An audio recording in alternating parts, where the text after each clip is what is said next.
आज के इस वीडियो में हम कंडीशनल सेंटेंसेस को डिस्कस करेंगे। कंडीशनल्स जिन्हें इफ़ क्लॉज भी कहा जाता है, इसकी डिफरेंट टाइप्स होती हैं, जिसमें zero type, type 1, type 2, type 3 और mixed type. Mixed type basically अलग से कोई टाइप नहीं है, बल्कि ये टाइप 2 और टाइप 3 का एक कॉम्बिनेशन होता है। ये किस तरह यूज़ होता है इसको हम आगे जाकर डिस्कस करेंगे।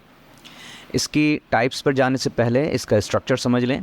जो कंडीशनल सेंटेंसेस होते हैं वो दो पार्ट्स पर बने होते हैं, जिसमें फ़र्स्ट पार्ट इसका जो है वो इफ़ क्लॉज कहलाता है, जिसमें हम एक कंडीशन प्रेजेंट करते हैं, और जो सेकंड पार्ट है इसका वो कहलाता है मेन क्लॉज, जिसमें हम उस कंडीशन का रिज़ल्ट बताते हैं। यानी हम ये बेसिकली कहते हैं कि अगर ये कंडीशन होगी तो इसका ये रिज़ल्ट होगा या हो सकता है। यहाँ एक सेंटेंस है, इसको आप देखेंगे तो आपको ये चीज़ क्लियर हो जाएगी।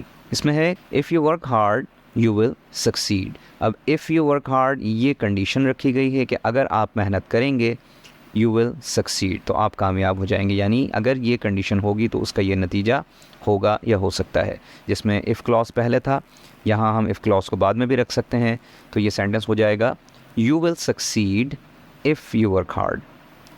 इनकी जो पोजीशन है उसको चेंज कर सकते हैं क्लॉजेस की। लेकिन एक चीज़ जो आपने जहन में रखनी है वो ये है कि अगर हम इफ़ क्लॉज को पहले रखेंगे तो हमने इसमें कॉमा से सेपरेट करना होता है इसको मेन क्लॉज से, लेकिन अगर इफ़ क्लॉज आप बाद में रखेंगे तो फिर वहाँ किसी कॉमा की ज़रूरत नहीं है।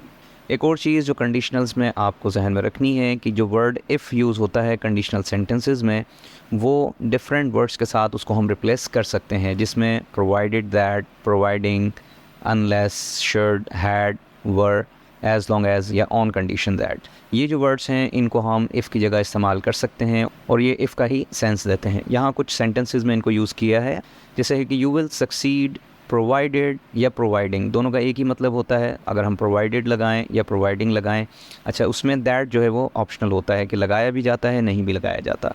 सो the sentence is you will succeed provided that you work hard, या you will succeed providing that you work hard. इन दोनों का मतलब जो बन रहा है वो क्या है? Simple, if you work hard. Clear? एक और सेंटेंस है you want succeed unless you work hard. अच्छा, अनलेस जो है वो मीनिंग देता है इफ़ नॉट की, यानी जब हम नेगेटिव सेंटेंस इफ़ के साथ बनाना चाहें तो हम उसमें अनलेस का वर्ड यूज़ कर सकते हैं। नेक्स्ट सेंटेंस है शुड के साथ। अच्छा, शुड को हम नॉर्मली मॉडल वर्ब के तौर पे यूज़ करते हैं। मॉडल वर्ब का मतलब इसको हम एडवाइस या सजेशन के लिए यूज़ करते हैं, लेकिन यहाँ शुड जो है वो इफ़ के सेंस में यूज़ होगा। ये शुड का एक डिफरेंट यूसेज है जो कि कंडीशनल्स में होता है। तो should anything happen call this number, यानी इसका सिंपल मतलब हो जाएगा इफ़ एनीथिंग हैपन्स। अच्छा, ये इन्वर्जन ऑफ सेंटेंस भी कहलाता है कि जिसमें हम वर्ब को पहले ले आते हैं। तो इसको हम दूसरे अंदाज से कह सकते हैं कि इफ़ एनीथिंग शुड हैपन, तो यहाँ पर भी इफ़ वाला ही सेंस इसका बन रहा है। एक और सेंटेंस है had you worked hard you would have succeeded. अब ये जो हैड है ये भी इफ़ का ही मतलब देता है, यानी हमने इसमें से इफ़ को रिमूव कर दिया है। ये शुड हो गया, हैड हो गया या वर हो गया, ये सारे के सारे इफ़ के साथ बनते हैं, लेकिन हम इसमें एक केस में हम इफ़ को रिमूव करके भी इसको इस्तेमाल कर सकते हैं, जैसे यहाँ एग्जांपल्स हैं। तो हैड यू वर्कड हार्ड को यहाँ इस तरह से हो सकता है if you had worked hard. ये टाइप 3 में आता है, इसको हम आगे जाकर डिस्कस करेंगे हैड का जो यूज़ हुआ है। एक और इसमें सेंटेंस है were you to find $1 million what would you do। अब were you to find basically है क्या?